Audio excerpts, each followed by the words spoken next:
bisa dijadikan area untuk entry buy, misalnya di time frame kecil. Teman-teman bisa coba lihat di area support penting ini, teman-teman bisa coba cari untuk consider buy posisi gitu ya, dengan taking profitnya pasti di atas 2020 dan juga 2900. Ini saya jadikan resisten 3321. Jadi kalau teman-teman entry misalnya ambil swing ya, swing pertama di sini, ini teman-teman coba cicil ya di spot, teman-teman mendapatkan harga yang cukup oke gitu. Lalu ketika dia drop hampir menyentuh area buy kedua kita 2900, teman-teman misalnya ambil antri, misalnya belum dapat ya, nanti ketika dia turun lagi teman-teman ambil dan dapat di sini, teman-teman bisa mendapatkan harga yang cukup bagus. Karena secara overall meskipun kita membentuk head and shoulder di time frame daily, tapi saya cukup percaya di time frame weekly-nya kita itu membentuk head and shoulder juga untuk push naik ke atas gitu. Oke, langsung aja kita akan update untuk pergerakan dari Bitcoin dan juga Ethereum. Sebelumnya saya mau info dulu sama teman-teman bahwa informasi yang akan kita sampaikan itu hanya merupakan edukasi, jadi teman-teman harus analisa ulang lagi semuanya secara mandiri, bukan ajakan beli dan juga jual ya. Kita coba cek langsung dari Bitcoin dulu yang pertama seperti biasa. Bitcoin di weekly time frame di minggu ini kita masih hari Rabu ya, per video ini dibuat kita masih belum ya, masih sangat jauh, masih banyak news di depan, jadi nggak proper kalau kita bahas untuk weekly time frame. Saya cuma akan fokus pada daily time frame nya. Di daily time frame kita punya probabilitas untuk retest di area resistennya yang ada di 99 sampai 100.000. Itu merupakan area resisten yang paling rasional yang akan dituju, karena itu juga merupakan area retracement sebenarnya dari satu swing penurunan yang ada ya. Kita lihat retracement yang paling dekat ada di 98.000 something, jadi itu akan bisa menjadi area target, dan nanti kita akan coba cek untuk reaksinya di sana mungkin besok ya setelah news. Tapi yang bisa saya sampaikan di sini bahwa area 92.000 itu merupakan area yang sangat kuat, itu juga sudah terbukti ya di area supportnya. Ketika di hari Senin kemarin kita melihat 92.000 itu ditembus, lalu kita lihat closingnya membentuk hammer candlestick ya. Dan area time frame yang lebih kecil yang sudah saya sampaikan kemarin juga berfungsi sebagai resisten sebelum dia drop down ke bawah gitu. Jadi cukup valid ya untuk analisis kita. Tapi yang bisa kita sampaikan di sini, ini sudah mulai adanya inducement atau retracement naik ke atas ya. Nanti tinggal kita lihat follow up untuk retracementnya dia sampai mana untuk target. Secara RSI-nya pun kita melihat dia sudah mulai slowing down momentum ya. Bahkan di time frame yang 4 jam ini kita bisa melihat penguatannya juga sudah mulai melambat dibandingkan dari ketika dia mencapai bottoming di 90.000 dan 89.000. Itu aja yang bisa kita sampaikan. Di time frame yang lebih kecil kita melihat sudah adanya change of character di sini dan diikuti dengan retest yang lumayan oke ya. Setelah itu kita berpotensi untuk lanjut mengalami penguatannya. Jadi masih aman untuk time frame kecilnya, bisa di follow up sebelum news nanti mungkin jam 8 setengah 9 malam gitu. Jadi untuk sekarang sih saya cukup melihat ya, kalau teman-teman mau follow up ya cukup ambil trendline kecil yang ada di sini aja.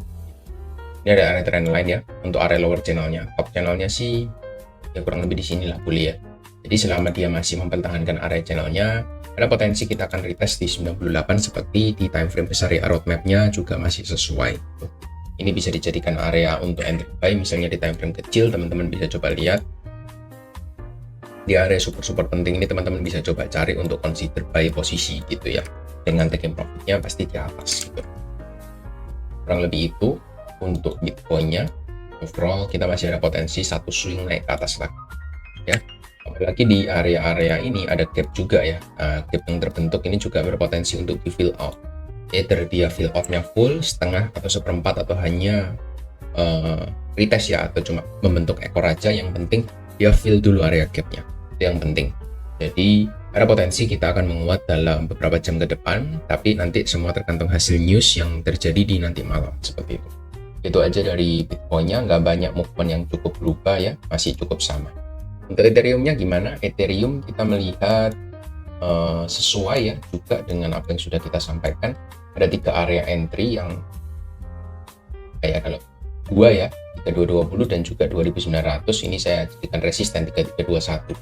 Jadi kalau teman-teman entry misalnya ambil swing ya, swing pertama di sini, ini teman-teman coba cicil ya di spot, teman-teman mendapatkan harga yang cukup oke gitu. Lalu ketika dia drop hampir menyentuh area buy kedua kita 2900, teman-teman misalnya ambil antri, misalnya belum dapat ya, nanti ketika dia turun lagi teman-teman ambil dan dapat di sini, teman-teman bisa mendapatkan harga yang cukup bottom gitu.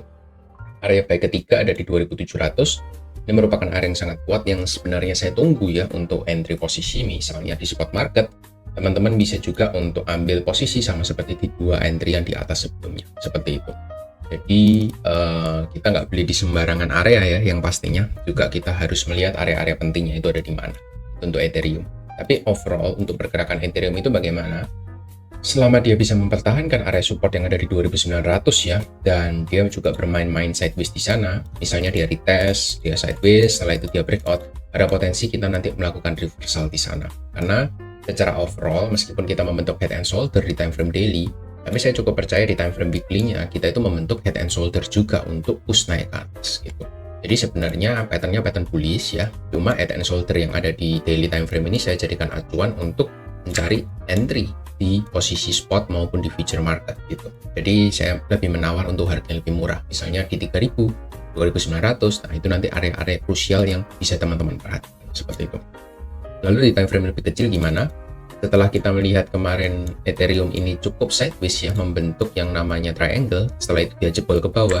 Nah di sini saya melihat ya bahwa proses retracement yang terjadi, kita punya area supply itu di 3321 ya. Saya akan gambarkan kotak aja di sini. Ini merupakan area swing kita yang penting, perlu di breakout untuk change of character di time frame 1 jam seperti itu. Jadi cukup jauh untuk areanya.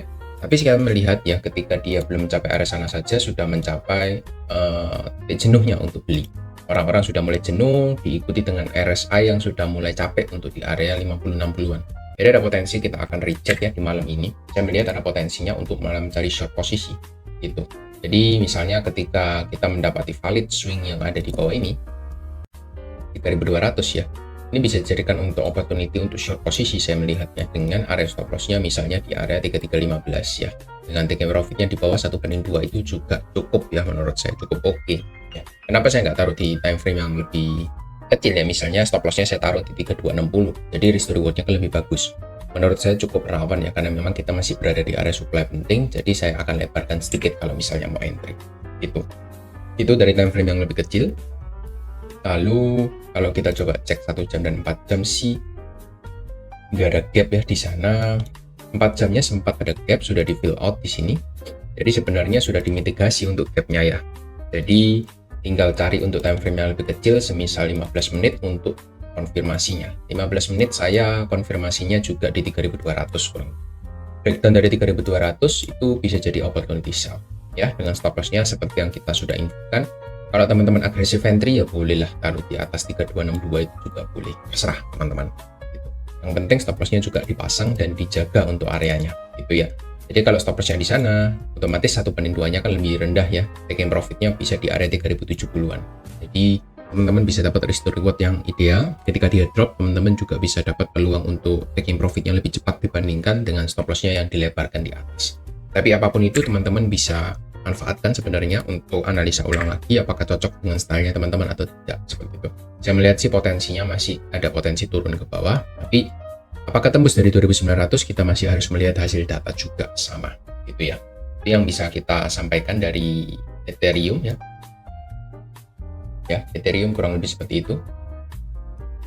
Lalu dari dominance Bitcoin kita sebenarnya retest di area penting untuk dominance-nya ya. Kita sudah break dan sekarang sedang proses untuk pullback atau retracement-nya. Jadi teman-teman bisa wait and see dulu ya. Untuk altcoin-nya terutama Ethereum itu sudah menunjukkan sign of pelemahan. Ada potensi kita akan naik lagi ke 59% ya setelah dia selesai untuk retracement. Jadi altcoin-nya sesuai dengan apa yang sudah kita sampaikan, ada potensi untuk juga mengalami penurunan seperti itu. Lalu dari USD dominance kita, gimana?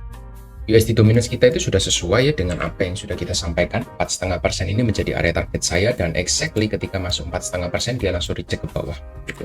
Jadi sebenarnya apa yang sudah kita sampaikan beberapa saat yang lalu, beberapa hari juga ya, itu sudah sesuai dan targetnya juga sudah reach out. Ya sudah sampai di area target saya gitu. Lalu nextnya gimana? Nextnya sih saya melihat ada potensi kita akan naik lagi ya menurut saya, karena kita punya area support juga di area sini yang lumayan oke gitu, dibarengi dengan RSI-nya yang juga sudah mulai akan crossing up lagi. Jadi selama dia nanti naik lagi ya, misalnya potensinya even nggak ke 4,5% lah, dia cuma retrace ke 4,37%, ini akan memberikan selling pressure yang cukup lumayan ya ke altcoin terutama. Jadi hati-hati buat teman-teman. Ada potensi sih menurut saya kita untuk yang namanya mengalami koreksi dulu ya, even di Bitcoin-nya juga sama kalau USD-nya juga meningkat seperti itu. Lalu bad skenario-nya seperti apa? Bad skenario-nya saya melihat di daily time frame kita punya gap juga yang masih fresh, belum terisi sekitar 4,6 sampai 4,75% ya. Bad skenario kita, apabila kita harus naik dengan impuls, kita mungkin akan retest ke 4,75 dengan flash, dengan cepat, lalu akan dibarengi dengan drop yang lumayan signifikan juga dari area sana. Karena mengingat kita punya satu trendline area yang cukup krusial di daily time frame ya. Ini kita sudah 3 kali retest dan reject ya. Ini sempat hampir retest lalu reject. Ada potensi kalau kita nanti flash untuk retest ya ke area 4,75% di atas, kita akan retest dengan cepat, setelah itu kita akan terreject kembali. Itu bad skenario yang bisa saya lihat ya dari tensi USD dominance. Jadi arahnya sih sementara saya masih melihat ada potensi untuk kenaikan, tapi nggak tahu kenaikannya sampai mana. 475 ini paling bad skenario. Optimis skenario-nya 4,37 aja kita bisa terreject kembali. Jadi altcoin-nya bisa diberikan nafas dengan cukup lega ya. Kalau misalnya kita cuma retest kecil-kecilan di 4,37, mungkin kita akan retracement kecil, setelah itu kita akan rebound kembali. Kurang lebih itu dari USD-nya. Dari total 3 kita juga still holding dengan area penting ya. Di daily time frame-nya still holding area penting demand kita. Jadi ya so far masih baik-baik saja selama kita nanti nggak jebol dari area box merah sih. Overall kita masih akan mempertahankan area itu dengan cukup bagus ya. Lain cerita nanti kalau misalnya hasil newsnya buruk, kita akan langsung retracement ke bawah, ya itu nanti ada potensi kita akan membentuk lower low malahan ya, karena memang trennya dari total 3 kita itu sebenarnya sudah mulai menunjukkan pelemahan dalam jangka waktu pendek. Kurang lebih itu yang bisa kita sampaikan. Lalu dari ETF flow-nya gimana? Bentar ya, yang terakhir kita akan coba bahas dari ETF flow. Tanggal 14 belum keluar, tanggal 13 kita minus, tanggal 10 kita juga minus. Jadi masih ada aksi taking profit, tapi taking profitnya juga nggak begitu banyak. Jadi ya nggak ada yang perlu dikhawatirkan sebenarnya dari ETF. Dan hasil news nanti kita masih wait and see bagaimana hasil news yang akan terjadi di hari ini. Kurang lebih itu yang bisa saya sampaikan. Thank you semua dan see you next video. Bye-bye.